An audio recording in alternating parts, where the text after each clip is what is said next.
салмақ қоспай диетаға сай тәтті жегіңіз келе ме? Ендеше сізге глютенсіз, ұнсыз жасалатын печенье рецептімен бөлісемін. Баршаға сәлем!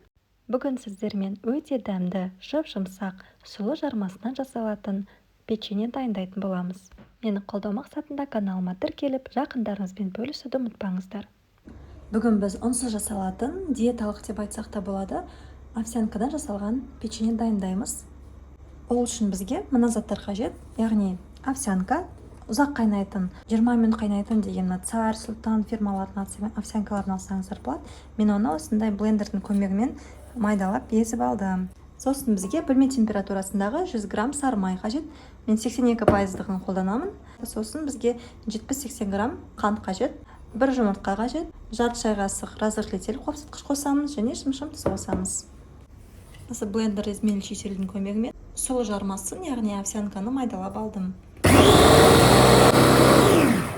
Міне дайын, яғни глютенсіз ұн ретінде қолданатын боламыз. Тамаша.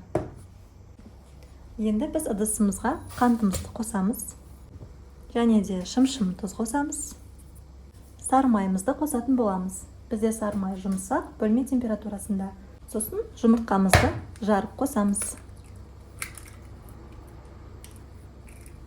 Барлығын жақсылап араластырамыз.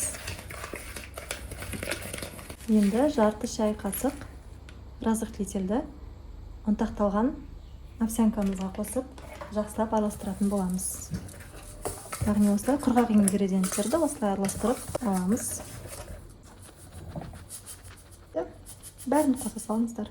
Осылай жақсылап енді араластырамыз. Жасау жолы өте оңай. Қазір біз араластырған кезде әлде де өзінің формасын негізі ұстамайды, сондықтан жақсылап араластырып аламыз бірінші. Сосын холодильникке жарты сағатқа салып қоятын боламыз. Әрине бетін жауып, сосын холодильникке саламыз. Міне қамырды холодильниктен алып шықтық. Енді байқасаңыздар, қоюлана түскен. Міне жақсы бірігеді. Енді шариктер жасаймыз. Осылай қасықпен қамырды алып, қолыңызға қоясыз және де дөңгелек форма жасаймыз. Қалауыңызша кішкентай немесе үлкендеу етіп жасасаңыз болады.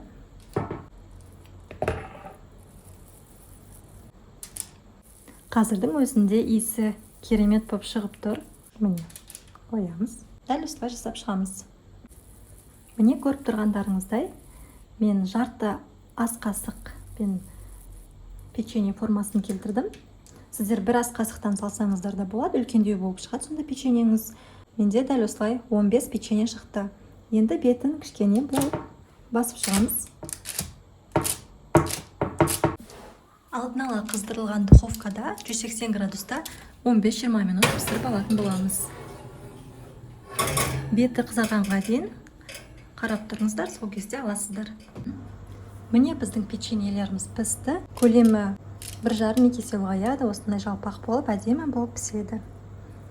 Ал енді пайдасы әрине кәдімгі печеньеге қарағанда пайдалы, себебі құрамында глютен жоқ. Овсянка, яғни сұлы жармасынан жасалған. Өте керемет, үй жағдайында сіздер де балаларыңызға, отбасы мүшелеріңізге жасап беріңіздер.